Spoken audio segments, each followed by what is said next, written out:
Capítulo 37. Entonces Jacob volvió a establecerse en la tierra de Canaán, donde su padre había vivido como extranjero. Este es el relato de Jacob y su familia. Cuando José tenía 17 años de edad, a menudo cuidaba los rebaños de su padre. Trabajaba para sus medios hermanos, los hijos de Bila y Silpa, dos de las esposas de su padre. Así que le contaba a su padre acerca de las fechorías que hacían sus hermanos. Jacob amaba a José más que a sus otros hijos porque le había nacido en su vejez. Por eso un día Jacob mandó hacer un regalo especial para José, una hermosa túnica. Pero sus hermanos lo odiaban porque su padre lo amaba más que a ellos. No dirigían ni una sola palabra amable hacia José. Una noche José tuvo un sueño y cuando se lo contó a sus hermanos, lo odiaron más que nunca. Escuchen este sueño. Resulta que estábamos en el campo atando gavillas de grano. De repente, mi gavilla se levantó y las gavillas de ustedes se juntaron alrededor de la mía y se inclinaron ante ella. Sus hermanos respondieron: ¿Así que crees que serás nuestro rey? ¿No es verdad? ¿De veras piensas que reinarás sobre nosotros? Así que lo odiaron aún más debido a sus sueños y a la forma en que los contaba. Al poco tiempo, José tuvo otro sueño y de nuevo se lo contó a sus hermanos.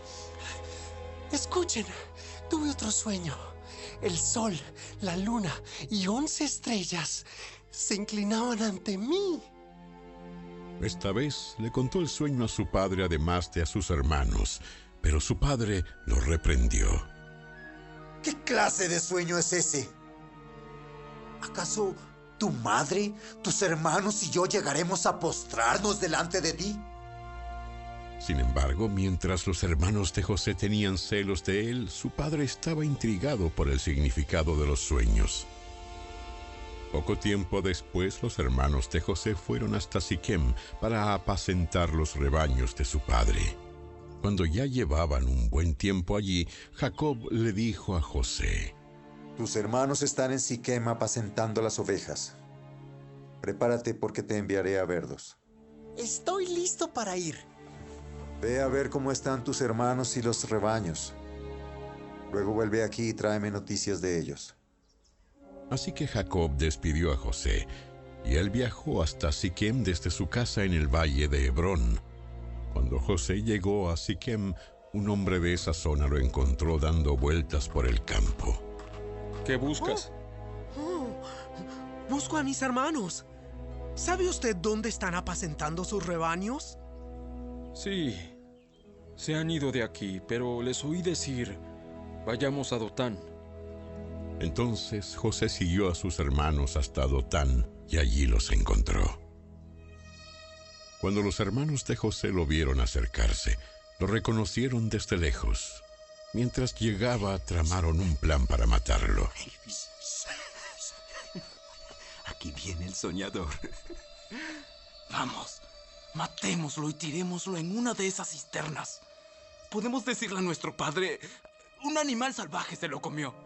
Entonces veremos en qué quedan sus sueños. Pero cuando Rubén oyó el plan, trató de salvar a José. No lo matemos. ¿Para qué derramar sangre? Solo tirémoslo en esta cisterna vacía, aquí en el desierto. Entonces morirá sin que le pongamos una mano encima. Rubén tenía pensado rescatar a José y devolverlo a su padre. Entonces, cuando llegó José, sus hermanos le quitaron la hermosa túnica que llevaba puesta. Después lo agarraron y lo tiraron en la cisterna. Resulta que la cisterna estaba vacía, no tenía nada de agua adentro. Luego, justo cuando se sentaron a comer, levantaron la vista y vieron a la distancia una caravana de camellos que venía acercándose. Era un grupo de mercaderes ismaelitas que transportaban goma de resina, bálsamo y resinas aromáticas desde Galaad hasta Egipto. Judá dijo a sus hermanos: ¿Qué ganaremos con matar a nuestro hermano? Tendríamos que encubrir el crimen. En lugar de hacerle daño, vendámoslo a esos mercaderes ismaelitas. Después de todo, es nuestro hermano, de nuestra misma sangre. Así que sus hermanos estuvieron de acuerdo. Entonces, cuando se acercaron los ismaelitas, que eran mercaderes madianitas, los hermanos de José lo sacaron de la cisterna y se lo vendieron por 20 monedas de plata, y los mercaderes lo llevaron a Egipto. Tiempo después, Rubén regresó para sacar a José de la cisterna. Cuando descubrió que José no estaba allí, se rasgó la ropa en señal de lamento. Luego regresó a donde estaban sus hermanos y dijo, lamentándose: El muchacho desapareció. ¿Qué voy a hacer ahora? Entonces los hermanos mataron un cabrito y mojaron la túnica de José con la sangre. Luego enviaron la hermosa túnica a su padre con el siguiente mensaje: Mira lo que encontramos. Mira lo que encontramos. Esta túnica. ¿No es la de ¿No es la de tu hijo? Su padre la reconoció de inmediato. Sí. Es la túnica de mi hijo. Seguro que algún animal salvaje se lo comió. Sin duda despedazó a José. Entonces Jacob rasgó su ropa y se vistió de tela áspera e hizo duelo por su hijo durante mucho tiempo. Toda su familia intentó consolarlo, pero él no quiso ser consolado. A menudo decía: Me iré a la tumba llorando a mi hijo. Y entonces sollozaba. Mientras tanto, los mercaderes madianitas llegaron a Egipto y allí le vendieron a José a Potifar, quien era un oficial del faraón, rey de Egipto. Potifar era capitán de la guardia del palacio.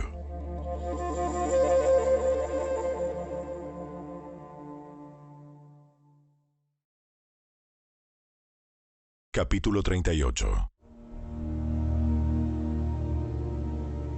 En esos días, Judá dejó su casa y se fue a Adulam, donde se quedó con un hombre llamado Hira. Allí vio a una mujer cananea, la hija de Súa, y se casó con ella. Cuando se acostaron, ella quedó embarazada y dio a luz un hijo y le puso por nombre Después volvió a quedar embarazada y dio a luz otro hijo y le puso por nombre Onán. Además, dio a luz un tercer hijo y lo llamó Sela. Cuando nació Sela, ellos vivían en Kesib. Con el transcurso del tiempo, Judá arregló que su hijo mayor, se casara con una joven llamada Tamar.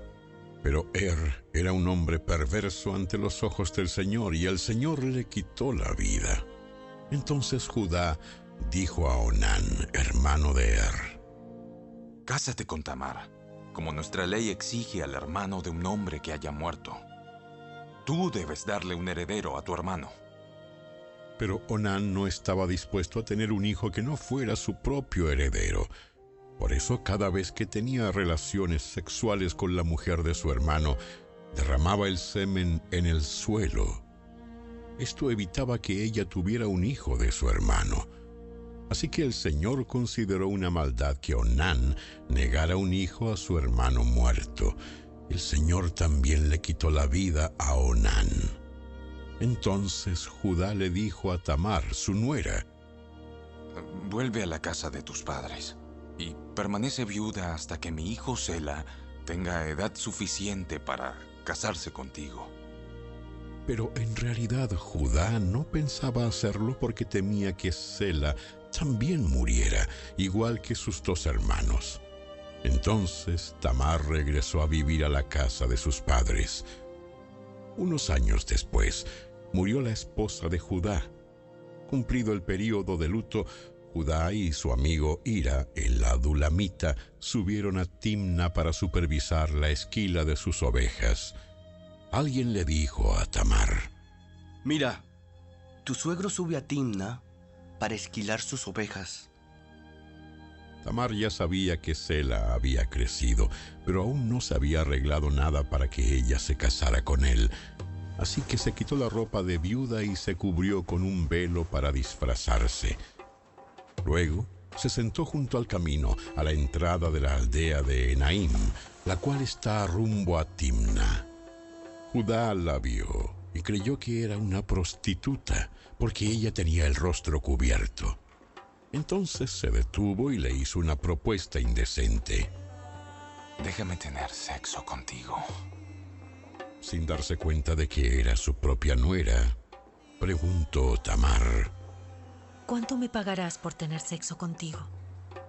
Te enviaré un cabrito de mi rebaño. ¿Pero qué me darás como garantía de que enviarás el cabrito? ¿Qué clase de garantía quieres? Ella contestó. Déjame tu sello de identidad junto con su cordón y el bastón que llevas. Entonces Judá se los entregó. Después tuvo relaciones sexuales con ella y Tamar quedó embarazada. Luego ella regresó a su casa, se quitó el velo y se puso la ropa de viuda como de costumbre. Más tarde Judá le pidió a su amigo Hira, el adulamita, que llevara el cabrito a la mujer y recogiera las cosas que le había dejado como garantía, pero Hira no pudo encontrarla. Entonces preguntó a los hombres de ese lugar. ¿Dónde puedo encontrar a la prostituta del templo local que se sentaba junto al camino, a la entrada de Enaim? Nunca hemos tenido una prostituta del templo aquí. Entonces Hira regresó a donde estaba Judá y le dijo: No pude encontrarla por ninguna parte, y los hombres de la aldea afirman que nunca ha habido una prostituta del templo pagano en ese lugar. Entonces, deja que se quede con las cosas que le di. Envié el cabrito tal como acordamos, pero tú no pudiste encontrarla. Si regresamos a buscarla, seremos el hazmerreír del pueblo. Unos 3 meses después le dijeron a Judá: Tu nuera Tamar se ha comportado como una prostituta y ahora, como consecuencia, está embarazada. ¡Sáquenla y quémenla!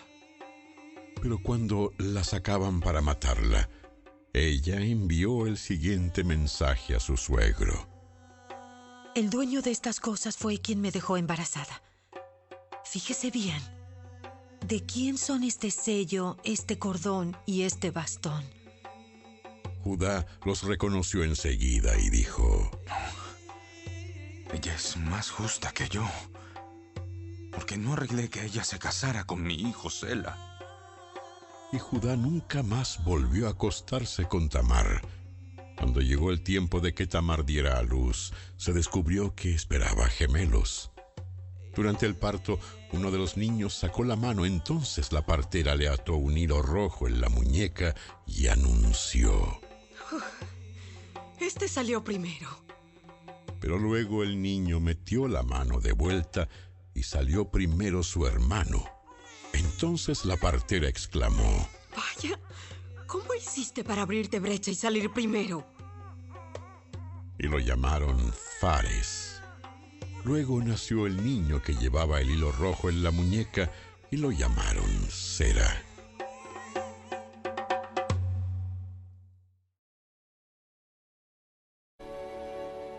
Luego le llevaron a Jesús a un hombre ciego y mudo que estaba poseído por un demonio. Jesús sanó al hombre para que pudiera hablar y ver. La multitud quedó llena de asombro y preguntaba: ¿Será posible que Jesús sea el hijo de David, el Mesías? El Mesías. Pero cuando los fariseos oyeron del milagro, dijeron: Con razón puede expulsar demonios. Él recibe su poder de Satanás, el príncipe de los demonios. Jesús conocía sus pensamientos y les contestó: Todo reino dividido por una guerra civil está condenado al fracaso. Una ciudad o una familia dividida por peleas se desintegrará. Si Satanás expulsa a Satanás, está dividido y pelea contra sí mismo. Su propio reino no sobrevivirá. Entonces, si mi poder proviene de Satanás, ¿Qué me dicen de sus propios exorcistas, quienes también expulsan demonios? Así que ellos los condenarán a ustedes por lo que acaban de decir. Sin embargo, si yo expulso a los demonios por el Espíritu de Dios, entonces el reino de Dios ha llegado y está entre ustedes. Pues, ¿quién tiene suficiente poder para entrar en la casa de un hombre fuerte como Satanás y saquear sus bienes? Solo alguien aún más fuerte. Alguien que pudiera atarlo y después saquear su casa. El que no está conmigo, a mí se opone. Y el que no trabaja conmigo, en realidad trabaja en mi contra. Por eso les digo, cualquier pecado y blasfemia pueden ser perdonados, excepto la blasfemia contra el Espíritu Santo, que jamás será perdonada. El que hable en contra del Hijo del Hombre puede ser perdonado, pero el que hable contra el Espíritu Santo jamás será perdonado, ya sea en este mundo o en el que vendrá.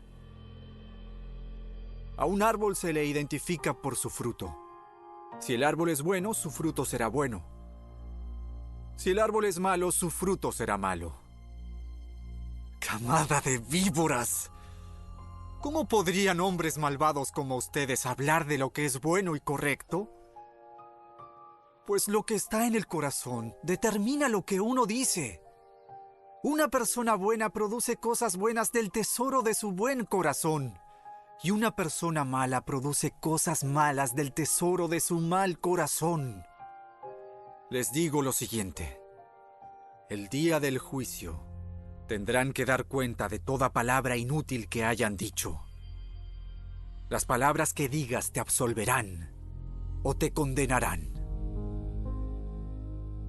Un día, algunos maestros de la ley religiosa y algunos fariseos se acercaron a Jesús y le dijeron: Maestro, queremos que nos muestres alguna señal milagrosa para probar tu autoridad. Solo una generación maligna y adúltera exigiría una señal milagrosa. Pero la única que les daré será la señal del profeta Jonás. Así como Jonás estuvo en el vientre del gran pez durante 3 días y 3 noches, el Hijo del Hombre estará en el corazón de la tierra durante 3 días y 3 noches. El día del juicio, los habitantes de Nínive se levantarán contra esta generación y la condenarán, porque ellos se arrepintieron de sus pecados al escuchar la predicación de Jonás. Ahora alguien superior a Jonás está aquí, pero ustedes se niegan a arrepentirse. La reina de Saba también se levantará contra esta generación el día del juicio y la condenará, porque vino de una tierra lejana a oír la sabiduría de Salomón. Ahora, alguien superior a Salomón está aquí, pero ustedes se niegan a escuchar. Cuando un espíritu maligno sale de una persona, va al desierto en busca de descanso, pero no lo encuentra. Entonces dice: volveré a la persona de la cual salí. De modo que regresa y encuentra su antigua casa vacía, barrida y en orden.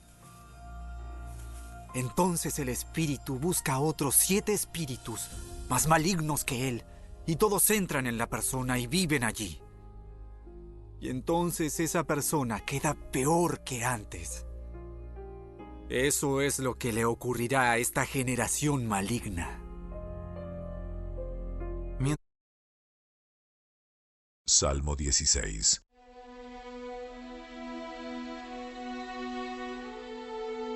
Manténme a salvo, oh Dios, porque a ti he acudido en busca de refugio. Le dije al Señor: tú eres mi dueño. Todo lo bueno que tengo proviene de ti. Los justos de la tierra son mis verdaderos héroes. Ellos son mi deleite. A quienes andan detrás de otros dioses se les multiplican los problemas. No participaré de sus sacrificios de sangre, ni siquiera mencionaré los nombres de sus dioses. Señor, solo tú eres mi herencia, mi copa de bendición. Tú proteges todo lo que me pertenece. La tierra que me has dado es agradable. ¡Qué maravillosa herencia! Bendeciré al Señor quien me guía. Aún de noche mi corazón me enseña. Sé que el Señor siempre está conmigo. No seré sacudido, porque Él está aquí, a mi lado. Con razón mi corazón está contento y yo me alegro. Mi cuerpo descansa seguro, pues tú no dejarás mi alma entre los muertos, ni permitirás que tu santo se pudra en la tumba. Me mostrarás el camino de la vida.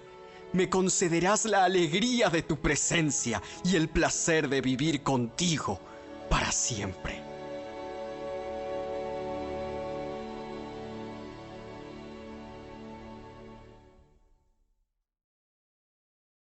No dejes de hacer el bien a todo el que lo merece cuando esté a tu alcance ayudarlos.